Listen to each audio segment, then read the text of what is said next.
ஞானானந்தமயம் தெய்வம் நிர்மலஸ்படிகாகிருதியும் ஆதாரம் சர்வ வித்யானாம் ஹயக்ரீவம் உபாசமகே. அஸ்ட்ரோ டிவி நேயர்களுக்கு அஸ்ட்ரோ கேஎஸ் ஐயங்காரின் பணிவான நமஸ்காரங்கள். மாத பலன்.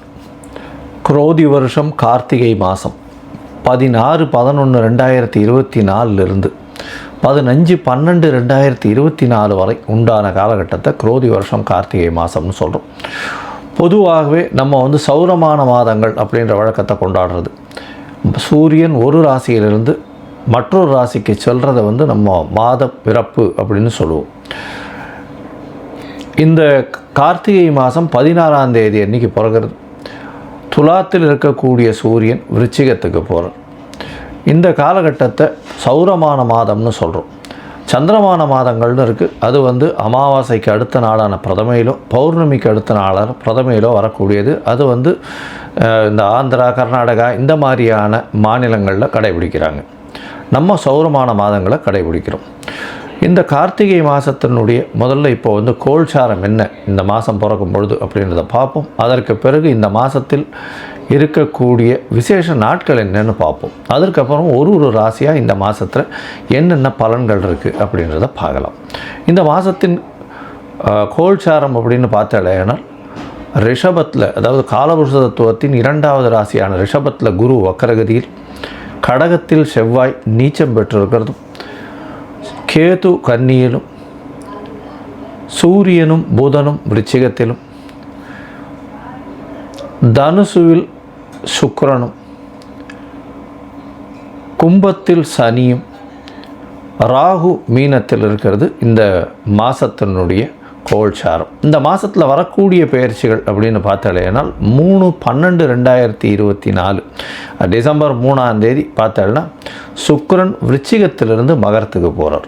இதுதான் இந்த மாதத்தினுடைய மாற்றங்கள். அதாவது பொதுவாகவே மாத கிரகங்கள்னு சொல்லக்கூடியது சூரியன், செவ்வாய், புதன் மற்றும் சுக்கிரன். இந்த 4 கிரகங்கள் மாத கிரகங்கள்னு சொல்கிறோம்.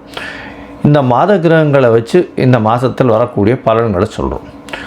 சரி, இந்த மாதத்தில் வரக்கூடிய விசேஷ நாட்கள் என்னென்ன அப்படின்னு பார்த்தோன்னா, இந்த மாதம் 16/11/2024 அன்றைக்கி முடவன் முழுக்கு அப்படின்னு போட்டிருக்கோம். அதாவது முடவன் ஐப்பசி மாதத்தினுடைய அனுபவிக்கணுன்ட்டு காவிரியில் குளிக்க வர்றது லேட் ஆகிடுறது, ஒரு நாள் தள்ளி ஆகிடுறது. அதனால் அந்த காலகட்டத்திலையும், அதாவது கார்த்திகை 1ஆம் தேதியிலையும் காவேரியில் குளித்தால் ஐப்பசி மாதத்தில் குளித்த துலாஸ்தானத்திற்கு உண்டான பலன்கள் கிடைக்கும் அப்படின்னு பெருமாள் சொல்கிறார். அதனால் இது முடவன் முழுக்கு அப்படின்னு பேர். மிகவும் விசேஷமான நாள். இந்த மாதம் பார்த்தோம்னா 23/11/2024 அன்றைக்கி வாஸ்து நாள். வாஸ்து கார்த்தால 10:14 11:44 1.5 மணி நேரம். பொதுவாகவே வாஸ்து நாளில் வேறு எந்த திதி, வாரம், கரணம், யோகம் அதெல்லாம் பார்க்க தேவையில்லை. நட்சத்திரம் அதெல்லாம் பார்க்க தேவையில்லை. வாஸ்து புருஷன் கண் விழிக்கக்கூடிய நாளில் மன பூஜை போடுறது எல்லாமே விசேஷம். எல்லா விதமான கட்டங்களுக்கும் மன பூஜை போடலாம். அதை தவிர வீடு நிலம் வாங்கிறதுக்கு அந்த காலகட்டத்தில் பண்ணலாம். அதாவது 10:14 10:14 11:44 1.5 மணி நேரம் 90 நிமிஷம். இந்த காலகட்டத்தில் இந்த 90 நிமிஷத்தில் எது ரொம்ப விசேஷமானது அப்படின்னு பார்த்தோமேனால், முதல் 18 நிமிஷம் நித்திரை விட்டு அவர் காலை கடன்கள் முடிக்கிறது. அடுத்த 18 நிமிஷம் அவர் குளிக்கிறது, நீராடுவது. 3வது 18 நிமிஷம் கடவுளுக்கு பூஜை செய்வது. 4வது 18 நிமிஷம் பார்த்தாலேயான அவர் உணவு அருந்துவது. 5வது 18 நிமிஷம் அதாவது தாம்பூலம் தரிப்பது. இந்த உணவு அருந்து காலத்திலும் தாம்பூலம் தரிக்கும் காலமான கடைசி 36 நிமிஷத்தில் எந்த ஒரு விஷயமும், வீட்டின் மனை கோலிடுதல், வீட்டின் மனை பூஜை போடுதல், அதாவது மேலே கன்ஸ்ட்ரக்ஷன் பண்ணுறது, அதாவது ஏற்கனவே வீடு இருக்குது, வீட்டுக்கு மேலே ஃபர்தர் கன்ஸ்ட்ரக்ஷன் பண்ணுறது, இந்த மாதிரியான விஷயங்கள் பண்ணுறதன் மூலியமாக நிச்சயமாக அந்த காரியங்கள் தடையில்லாமல் நடக்கும். இந்த காலத்துக்கு நாள் நட்சத்திரம் பார்க்க தேவையில்லை. எந்த ஒரு அதாவது ராகு காலம், யமகண்டம் எந்த ஒரு விஷயமும் பார்க்க தேவையில்லை. வாஸ்து புருஷன் கண்விழிக்கும் நேரத்தில் பண்ணக்கூடியது நிச்சயமாக நடைபெறும். இந்த மாதத்தில் பார்த்தாலேயானால் 1/12/2024 அன்றைக்கி கார்த்திகை அமாவாசை. மிகவும் ஏற்றமான நாள். அருகில் இருக்கக்கூடிய திருவள்ளூர் வீரராக சுவாமி பெருமாள் கோவிலுக்கு போயிட்டு வர்றதன் மூலியமாக நல்ல ஒரு ஏற்றம் கிடைக்கும். 13/12/2024 அன்றைக்கி பரணி தீபம்.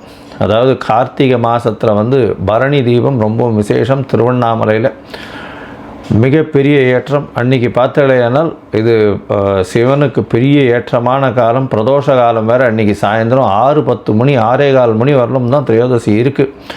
அதனால் வந்து சாயந்தரம் 5:45லேருந்து 6:15 வரலும் பிரதோஷ காலம் வேறு இருக்குது. மிகப்பெரிய ஏற்றமான காலம். பரணி தீபம் அன்றைக்கே தான் கிருத்திகையும் இருக்குது. கிருத்திகை தீபம் எல்லாமே அன்றைக்கி திருக்கார்த்திகைன்னு சொல்லக்கூடியது. இந்த மாதத்தில் பார்த்தலையானால் 15ஆம் தேதி பௌர்ணமி, அதாவது 15/12/2024 அன்றைக்கி பௌர்ணமி வருது. கார்த்திகையினுடைய பௌர்ணமியாக இன்றைக்கி வருது.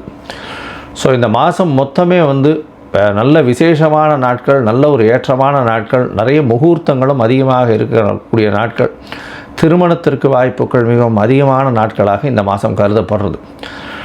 சரி, இந்த மாதத்தில் பார்த்தலையானா என்னென்ன, அதாவது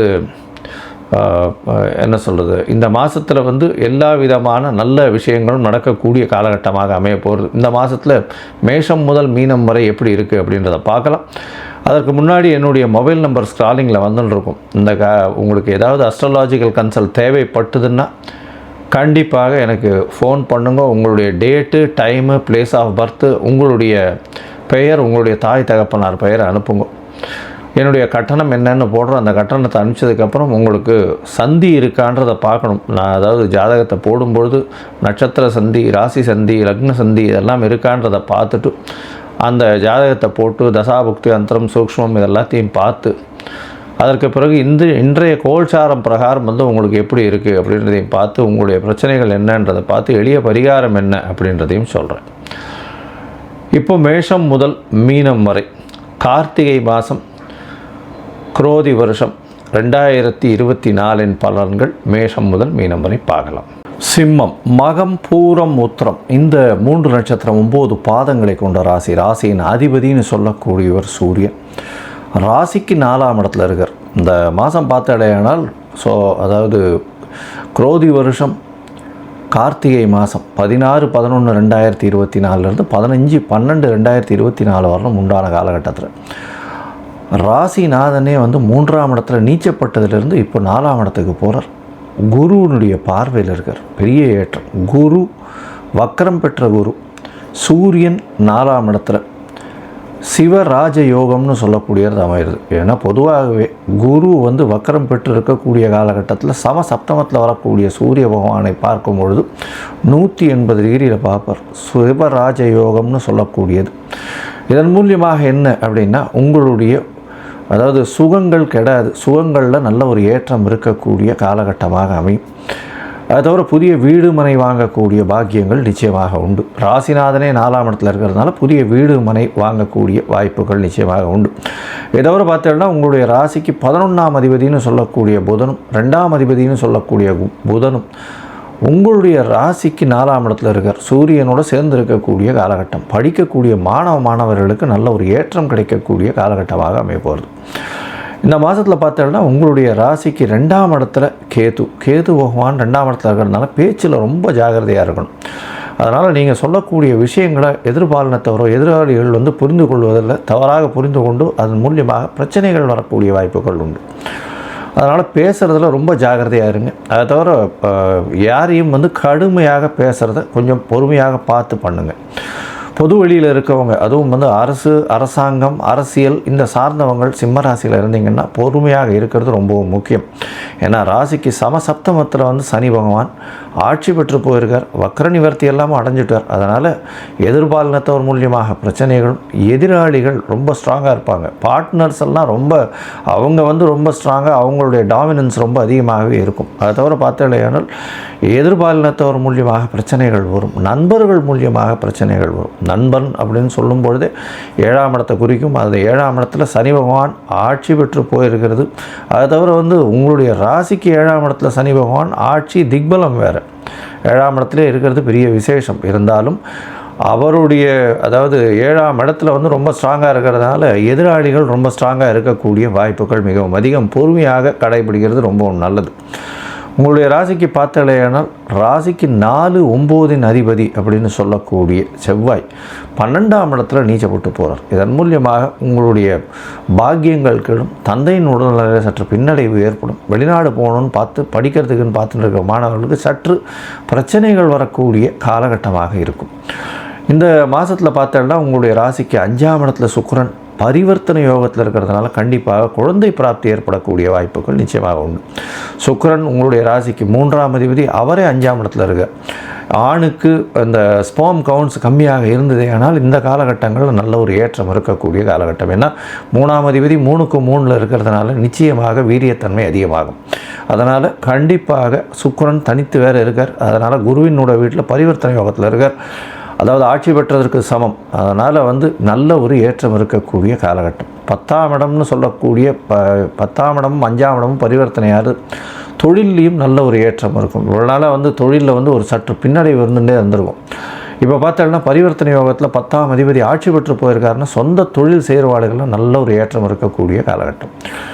ராசிக்கு 7ஆதிபதி ஆட்சி பெற்று போயிருக்கார். அதனால் வீட்டில் கணவன் மனைவிக்குள்ளே சற்று பிரச்சனைகள், ஈகோ கிளாஷ் இருக்கக்கூடிய காலகட்டம். இருந்தாலும் எதிர்பாலினத்தவர் தான் வெற்றி பெறக்கூடிய வாய்ப்புகள் நிச்சயமாக உண்டு. அவர்களை தாண்டி போக முடியாது. பொறுமையாக இருக்கிறது நல்லது. ராசிக்கு 8ஆம் இடத்துல ராகு பகவான் இருக்கார். ராகு பகவான் மறைந்த இடத்துல இருக்கிறது ரொம்பவும் நல்லது. அதுவும் 8ஆம் இடத்துல இருக்கிறதுனால அதாவது திடீர் பணம் வரக்கூடிய வாய்ப்புகளும், மறைந்த இடத்துலேருந்து செல்வங்கள் வரக்கூடிய வாய்ப்புகளும் நிச்சயமாக உண்டு. நீங்கள் எதிர்பாராத இடத்துலேருந்து திடீர்னு பணம் வரும். அதாவது இன்சூரன்ஸ், ரேஸு, லாட்ரி இந்த மாதிரியான விஷயங்கள் திடீர்னு வரக்கூடிய வாய்ப்புகள் உண்டு.